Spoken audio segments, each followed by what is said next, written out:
Good morning, good evening to our guest tonight. I'm Nick Rishwain. Welcome to episode 33 of Legal Tech Live.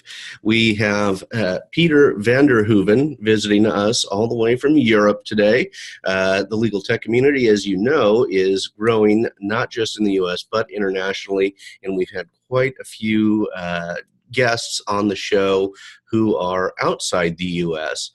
Pieter is the CEO and co-founder of Clocktimizer. You can find them at clocktimizer.com. And here is just a quick little snippet about Clocktimizer, and we're going to get into this a little deeper with Pieter shortly, but this comes right off their website and gives you sort of an overview of what they do. It's data-driven decision-making for lawyers by lawyers. And they say that they remember the first time they had to put together a fee quote. It was, truth be told, a stab in the dark, and it's an experience we hear repeated by lawyers the world over. However, it inspired us to build Clocktimizer, a business intelligence tool with a mission to provide legal professionals with the information they need at their fingertips. From building a fee quote to managing a project to firm-wide analytics, our platform understands what lawyers need to know and delivers it. So that is a great overview of what Clocktimizer does. We're going to get into some more detail about that. Pieter worked for DLA for about 6 years as a mergers and acquisitions attorney, leaving in 2012. He just mentioned to me in pre-show that the startup world, he thought he would be living a more relaxed life, and the startup world does not allow for that. Pieter, welcome to the show today. I'm very happy to have you here. And tell us, where in Europe are you calling in from today?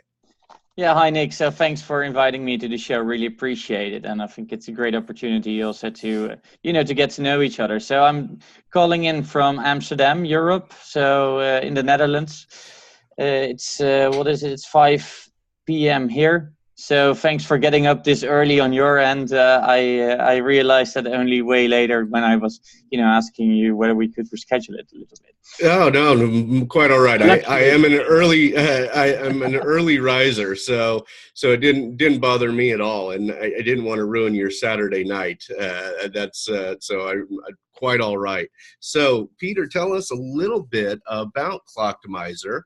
How it came to be. Maybe give us a little background on. I mentioned DLA, that you were a mergers and acquisitions attorney there. Maybe give us a little bit of your story and how sort of a quick snippet of were you born in Amsterdam? Were you born in the Netherlands? And how you went through your education and now into the startup world. Yeah, so let me just, I could start at the very, very beginning, but let's just keep that very short. I was born in the Netherlands, studied in the Netherlands, in Utrecht, a place very close to Amsterdam. I went to law school and then went to started working for DLA in 2007. So I did see the entire crisis in the legal sector from very up and close. So by the end of 2012, I decided that the next acquisition, the next merger, was not going to learn me as much as the previous 29 have done. So I decided that it would be time to have a look outside of the legal sector. So I left DLA then. I did an MBA both here in the Netherlands, but also in Spain, in Madrid. I can recommend everyone going there. It's amazing. Basically during that period, we started working on Clocktimizer as well. And, moving over from my personal story slightly also to how Clocktimizer came about. Please. It's closely related though, because what I did see when, I was working at DLA is what they were asking more and more. And, truth be told, that's part of increased competition that we did see in the legal market as a result of the crisis. So clients were looking at the way law firms were billing, and I think, they were pretty shocked by what they saw. And so the logical result of that was that all those clients were asking, okay, guys, it's good, and we want you to do the work, but please tell me, because I have to tell my CFO, please tell me how much you're going to spend on this matter. And we had nothing. It was just, as we say, a stab in the dark. It was everything was just based on gut feeling, really. Experienced lawyers would say, I would say, now from the outset, I would say it's just gut feeling. But there was an opportunity there, and the best thing that we could come up with in terms also of transparency while doing a project was, handing them over like these 20 pages of narratives, and it's just, that's not what transparency is. That's just a nuisance. So you're saying that one merger and acquisition might cost $50,000, and the next one might cost $250,000, but there was no way to really identify and provide a bid to the companies as to how much something like this would cost. Yeah, exactly. I think that was my main the thing that I did see, I noticed, and I thought, okay, there's something that we can do something about, and we should do something about. Clocktimizer has grown into other things since, as you can read on the website. We'll probably touch upon that later, but this is where it all started. Okay. So what I did, and I did that in Excel, honestly. I did it in Excel myself for, just 3 projects that we did run in the past, and I looked them up in Excel. I said, okay, let's now look and identify on the base of each narrative what I've spent my time on. And the thing is, that cost me 2 weeks to do that. So that's not a scalable or by any means replicable solution. So for law firms, that it was good for me to do it because I could finally come up with some sort of a data-driven number. But was not something that we could roll out within a firm. But the idea then that struck me was that there is a lot of information that law firms already have. As you know, law firms are meticulously recording every 6 minutes, and they record what they do, and they do that in a fairly high level of detail. So, but the thing is, they all do that in natural language. So they have this little free text field. That's what we call the narratives. And there's a lot of information, but it's all hidden in that free natural language. It's not something that Excel or a lot of other computer programs are very used to dealing with. So what we do, and that's I think also that's at the core of everything that we do for our products, is that we read through those narratives and we mine that data.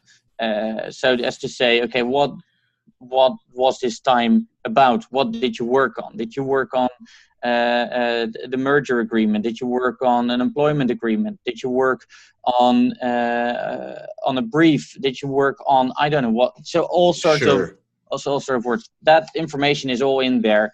No one ever codes that properly with any sort of task or action code. That's just not happening. But we were able to get that out, and that information is pretty valuable, as you can imagine. Yes, that is, and I didn't even think about all the data. The last time I was in a law firm, we were using the papers. We were writing the billable hours on paper. That just sort of dates myself here, but I'm thinking to myself that there is a ton of data available there, and it's almost like. Probably the one area that I can think of who is really good at coding these tasks would be medical billing. And it sounds like what you're trying to do here is code the tasks that a lawyer's doing and assign values to those tasks so that you can provide a better view or better overview of each task and in the time it takes and how a merger or acquisition or any other, I guess, legal case may. I'm trying to think of how I would. Am I on the right track here? Am I understanding what you're doing? Maybe you can explain better what I'm not having the words to describe. Yeah, so what we do is, and you're very much on the right track. So what we do is that we take that information, and the good thing is, because this information doesn't have to be coded in a specific code structure, which also makes it without any value as soon as you change your code structure. So we can look back.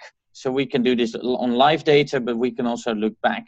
So if you would say, okay, let's now look at 10 or 20 of our latest merger, and you can make that as specific as you want, so sell side, buy side, or any sort of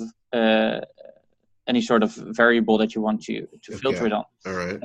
But take those 10 or 20 matters, and then look what are the common activities, the common work types across those matters, and that is really interesting information in terms of from a pricing perspective, because lawyers tend to say, and I probably did that myself as well, I probably am guilty of that, is that they say, well, this is some sort of unique project, there's no way that we can value this or price this properly. But truth is, that might be true for 20% of the work that you're doing, but there's 80%, and that I think was the thing that struck me when I did this manual exercise. 80% of the work that you're doing is fairly comparable across the matters in a specific field.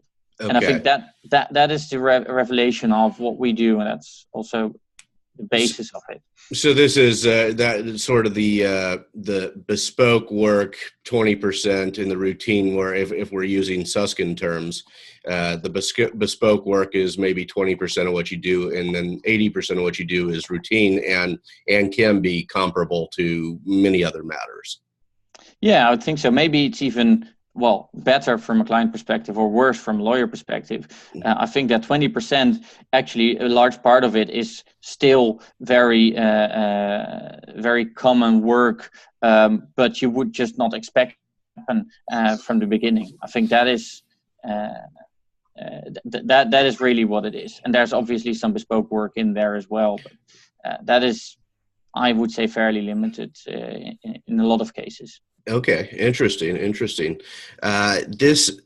So then you take that data. So tell us now, Clocktimizer takes that data and breaks it. Is there an integration with multiple different law practice management softwares that allows you to then to interact with the software and get the data?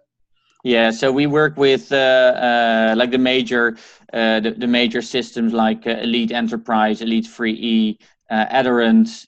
There's a couple of smaller ones in Europe, but those are the major firms. And fun thing is also that we've done, I think that's a year ago, we've also connected to Clio. So actually Clio users, that's actually the easiest integration that there is, because Clio is obviously in the cloud. So we have like this cloud connection with them, and it's just all based on the Clio API. That means that Clio users can just start trial with Clocktimizer with just a couple of clicks. Excellent. Okay, so you pull this data into your system and you start breaking it down. How? Tell me how that works. Yeah, so what we do there is that we train our algorithms to recognize variations of specific legal documents. So our aim is to go into as much detail as we can, and then you can group it later. But so what we have is like a major set, and that's what we've trained the system on, of different ways people are recording certain documents, very common acronyms, and that kind of information that we put together could be words, could be phrases of words. That's what we then use to build up this set of this classification, basically. Classifications, okay. So I don't want to, and I want to thank, I don't know if this is a friend of yours, we have a JOH who is visiting live here. That's all the information that I have about this user. I don't have a name, so it's JOH. Thanks, JOH, for joining. If you have questions for Pieter or myself, go ahead and put them in the chat. We'll try to answer them as we go here.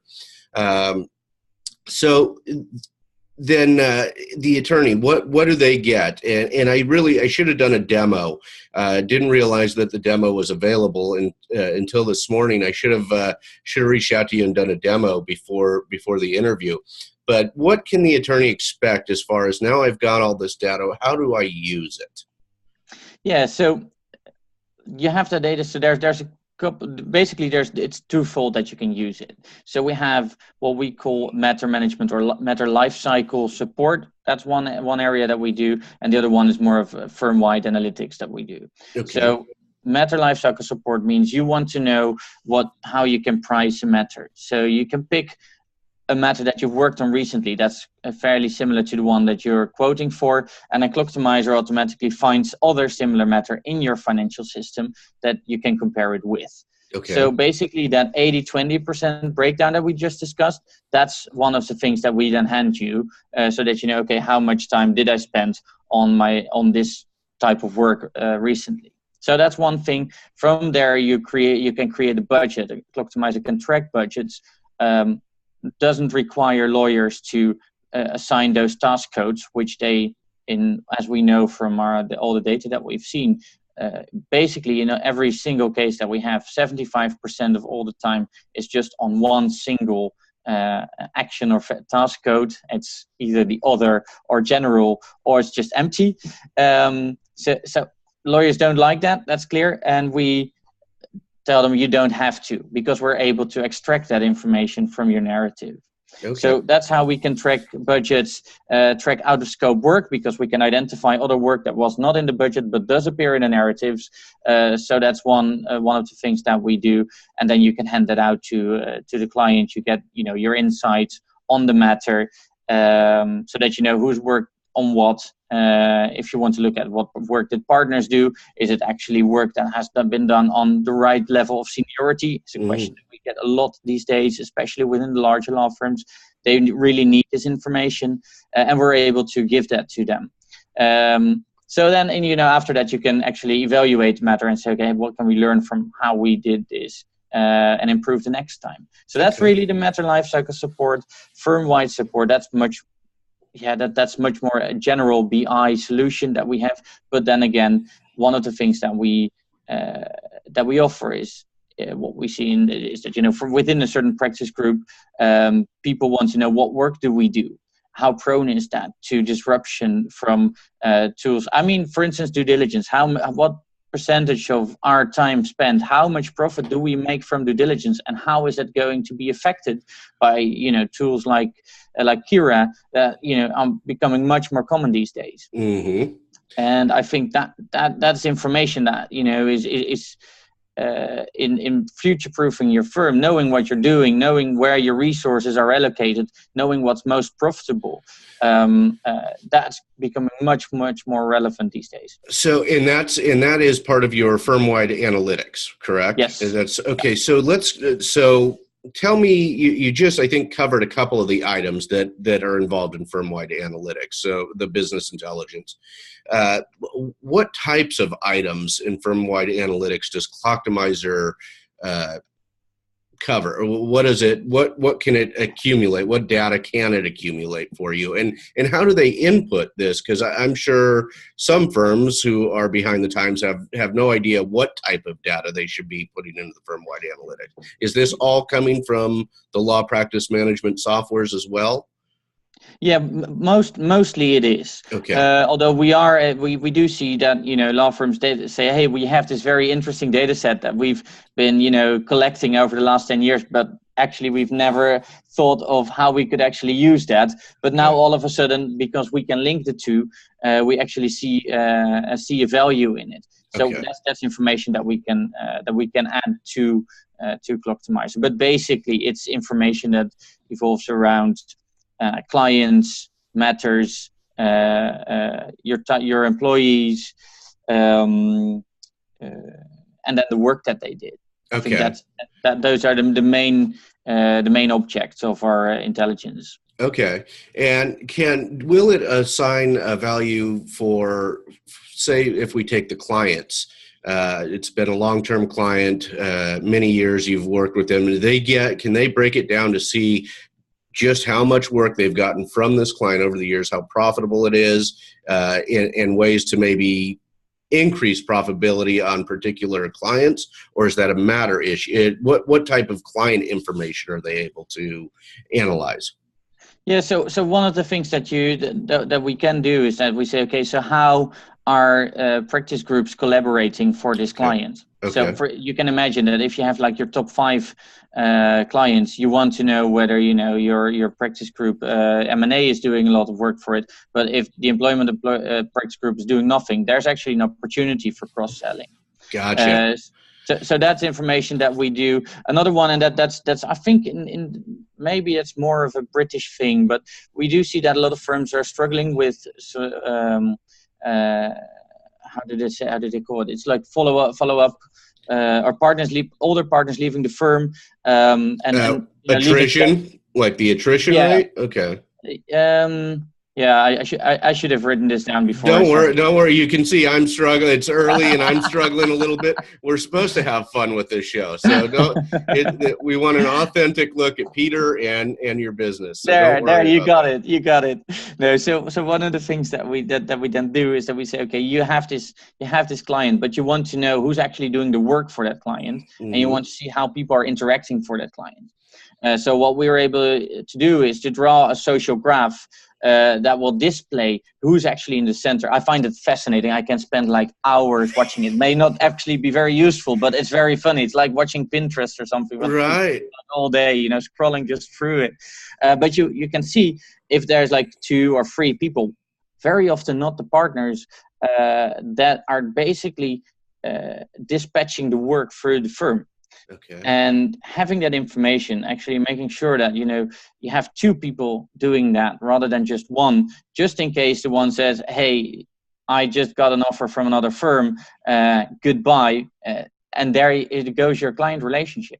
Right. So and that's almost a succession planning of sorts. Thank you. Was that the word you were looking for? Exactly the term? I'm glad that actually the problem I'm describing and the solution actually leads you to the actual name. Very much. Yeah, my pleasure. Yeah. So okay, I get it. It's not the attrition rate that you're following. It's a succession planning, and that is a very significant issue for not just a firm, but any business. If one person is really the relationship person, that could be problematic if they leave. Yeah, and we've seen that this is one of those things when that's where I become really passionate about the data that we're looking at. This is one of the things where I could tell you this. I could create some dummy data, but it would never tell the story. But if you put real data into these sorts of visualizations, and you run them, because we can run them over time, so you can actually see people moving away. What we've done is, for one client where we knew that this has happened, we just ran it, and you could sort of see the client relation explode just after someone left. And that was fascinating. I thought, okay, this is actually we're onto something here. That is fascinating, and I would be like you. I would be interested in following that, just as a way of some form of entertainment or just fascination, because you could actually see it playing out in real time, but in the data itself. So exactly. you don't even have to know what's happening. You could see what's happening. You don't have to be privy to the information. That is amazing. So this is really valuable, and this was not the point of Clock. It sounds like this was the building fee quotes was kind of what you initially planned, and this was sort of kind of a happy accident. The business intelligence seems like it was a bit of a happy accident out of the data you were acquiring. Yeah, well, the thing is and that is we work closely with a lot of firms. Obviously, we're on quite some sensitive data for them, and it's valuable what we do, and so we work with them, and then you hear things, and they say, well, if you have this information, wouldn't it be fantastic if we could also do this or that? That actually led us to say, okay, well, actually, it's not that complicated now that we're on the data to actually to show this. Well, this is really going to retaliate, when my co-founder hears this, when I'm saying it was not that difficult, because actually, if you're working on major data sets, it actually becomes quite difficult. Right, I mean, if you do that for like 5 million in fees, it's no issue at all. But if that, do that times 10 or times 20, it actually becomes difficult. Quite difficult, yeah. So it was, the business intelligence was more of a natural progression. Yeah. Okay. So tell me, let's see, you've got this fascinating and spectacular Hogan Lovells testimonial on the site. So I want to talk about adoption rates or law firm adoption. Hogan Lovells says Clocktimizer has proven invaluable in identifying efficiencies and redirecting work processes. Clocktimizer helped us to streamline and innovate the service delivered to our clients. In 36 seconds, it analyzed time cards that would otherwise have taken upwards of 20 weeks to analyze. We've been highly impressed by the quality of the service delivered. And that is a glowing recommendation. And then, of course, you had another one from Bowles Zanders, and they said Clocktimizer helps us to build better project scopes and quotes for our clients and to manage them better internally. So let's hear about, Hogan Lovells, one of the largest firms in the world, as I understand. They're using your service.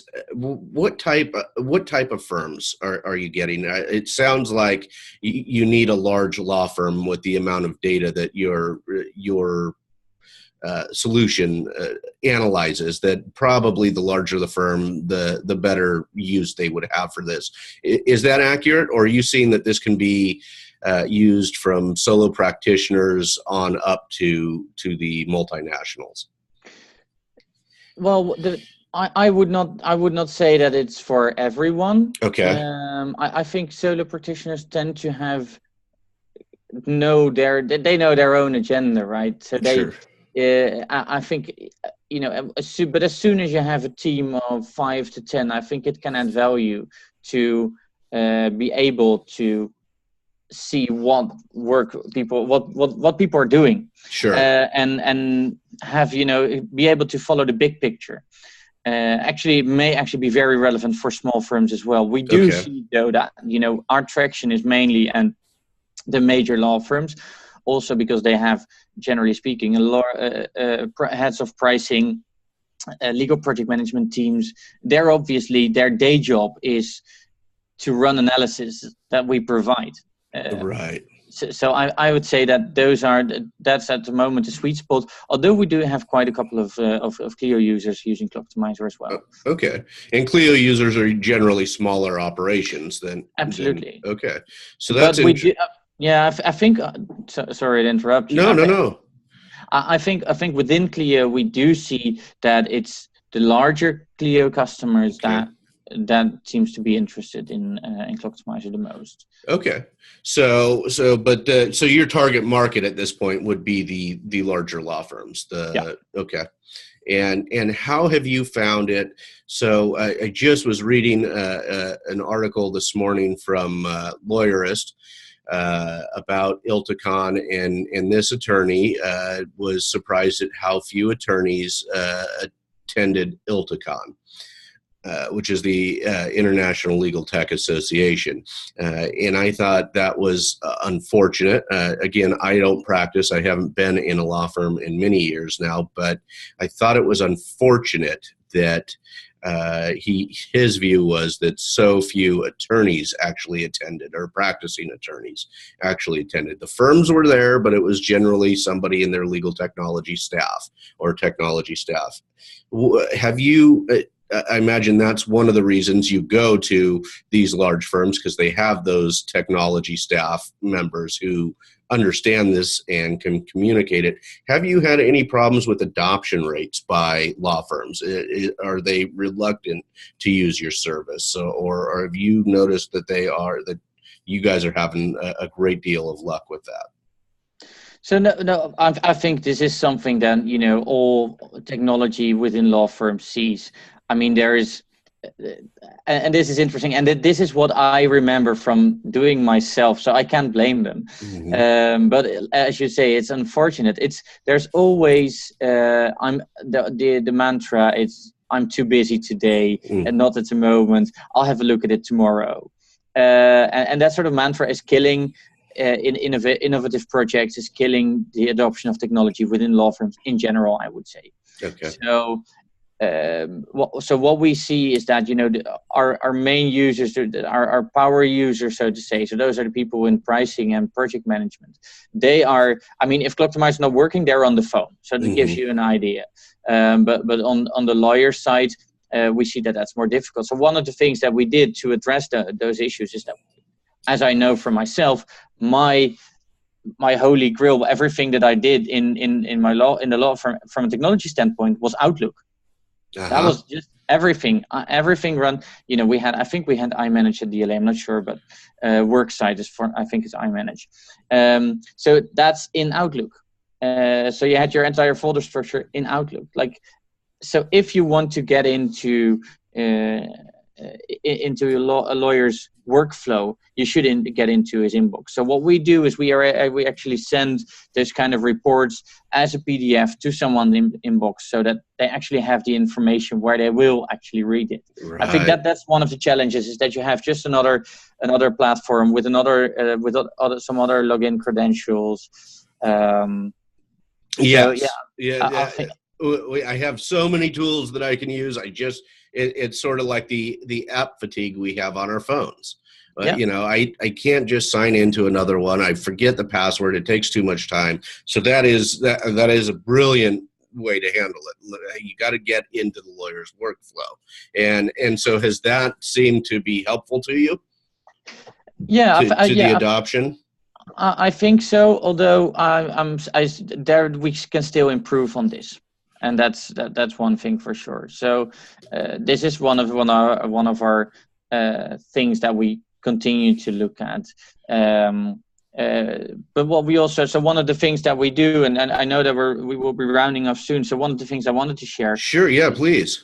Is something that we do, and that's really allows people in the technology or innovation role to build a broader audience to gain traction, and that's what we call a sandbox. So what we actually do offer these days is that is a cloud-based version of Clocktimizer that we set up for a firm.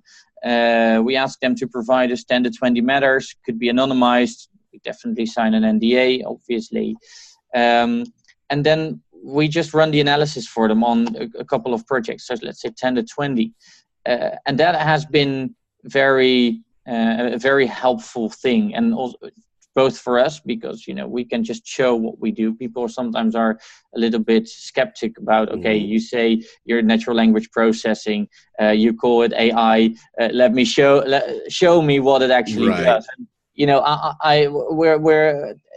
we're Dutch, we like to be very straightforward with those kind of things. We say, okay, here it is, and we show them.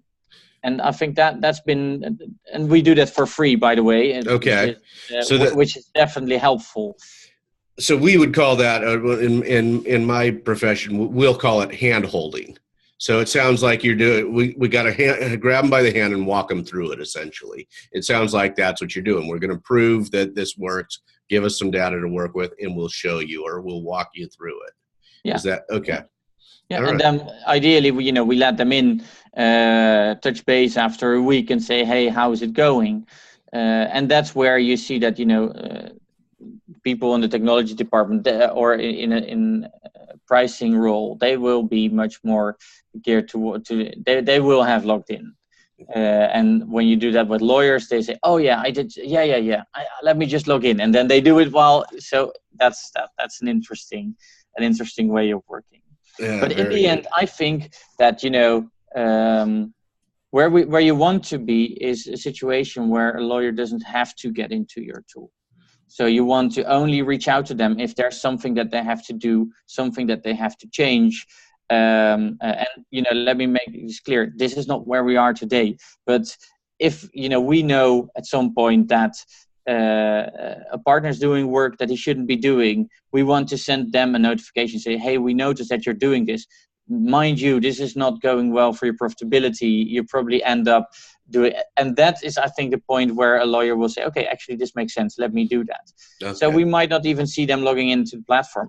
That's not our aim. Our aim is that a lawyer can do his day-to-day work, do his legal stuff best. That's what they like doing. That's what they want to do, right? Yeah, that's why they become a lawyer. They didn't become a lawyer to have to learn coding at some point. I mean, it would be very useful if they could, but or at least understood it. But that's not what they want to do. That's not where they want to be. So I think we should not try to push them there. Right. I think that's a great idea. I think I've gotten this feeling, and I think there is a feeling in the legal tech community that we'll just force it. And lawyers aren't of the mind that they'll just accept something forced, right? So you really, that's not, they're argumentative by nature. So many times, 80% of the time, probably argumentative by nature. But I have noticed from the technology side and with the folks that we've talked to over the years that there is a idea of let's force it. We'll force the change. We'll do that disruption thing. And that's, I understand that you can disrupt to a certain level, but you still need the lawyer still has the legal training and the relation with the client. And so some things can't be disrupted. So if you want to make sales, you have to find a different way to do that.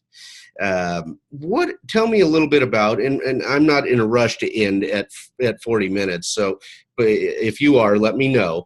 But tell me a little bit about, have you guys, are you bootstrapping Clocktimizer, or have you gotten seed money, or do you have investors? How are you doing that part? Yeah, well, this is where we are lucky that we're in the Netherlands. It's much cheaper than, for instance, in Silicon Valley. So probably all numbers that I mentioned, you should multiply by 10 to get to the same level somewhere in the US. Okay.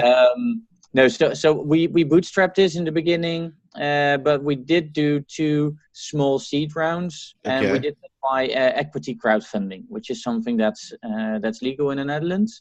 And so we raised around 300K in euros. So that's probably what is it, 350 in dollars, 350K in dollars. Okay. So that's what we raised in 2016. But we're actually looking to be profitable, hopefully by the end of the year, just from our recurring revenue stream. So excellent. That's our aim. Obviously, at some point, if you want to grow faster, you may want to raise another round of capital. But at the moment, we're getting our operations and they're very lean. We don't, so billing, etc. We don't have someone in a billing department. We just don't have that. We use software for that. Right. And, the way our company is funded, everything evolves around how can we do this smarter? How can we do this with less people? How can we automate these things better? Excellent. And how does your billing? Is it a monthly subscription? Is that how a firm? Okay, so your subscription-based model. Yeah, we try.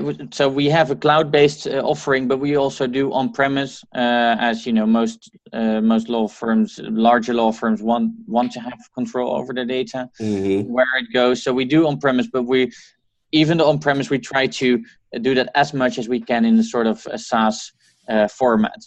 Okay. So we don't do custom work. We simply don't do it, because then we have a single code base for every install that we have. It's our only way as a bootstrap company to actually be able to maintain and have a certain quality level of the software that you're delivering. Right. So obviously in the connection, there's always some configuration. I think but that's as far as it goes in terms of customization. That's the only customization, as you want to call it, that we do. So yeah, billing goes monthly. Ideally, we have credit cards from people on file, so we can do that, and that's all fully automated process. So in terms of Well, I'd rather not elaborate too much, on the pricing. Although I know there's a lot of people out there who would be curious to find out what we do. But if you're a major law firm, we're more than happy to tell. Okay, excellent. And where do you see, just sort of as a wrap-up question, where do you see Clocktimizer 12 and 18 months from now? What are any goals set that you can share? Yeah, so I think there's a lot going on in the legal project management and budgeting market, and my aim would be to have Clocktimizer at a point, and I think we would be looking at 12 months rather than 18 months, where you could just record your time narratives, and Clocktimizer will translate that automatically for you to UTBMS codes. In litigation, that's a major thing, I believe, and I just can't see why humans would have to pick from a list of 100, 200 codes, pick the right code. Our brain is not working in a way that's actually a sensible way of working. Right. So my aim would be that you just write what you do, and then we will figure out the rest. That would be my major aim. And then, as I said, but that's more of an 18 months sort of goal, is where we say, okay, we just send tips to you. Here's how you can improve your practice, rather than you having to go in as a lawyer and find out what you should do. Okay, excellent. That sounds like a great goal. And finally, how do people get in touch with you? How do they get in touch with Clocktimizer? Tell us where to find you. Well, so I would always refer people to our website, clocktimizer.com. And so this is one of the things where we try to, get as much, automate as much as we can. So there's a schedule demo. It's linked to our calendars, so you can just book a time slot. It's sort of a Calendly, but then on our own website, or just send us an email for the website. It's by far the easiest thing. We do also have some of this chat box on the website. We do see that a lot of people are actually like that. It's a much lower threshold than sending an email for some reason. Right. So just reach out and drop us a note, and we'll get in touch with you. Excellent. Well, thank you again for agreeing to come on.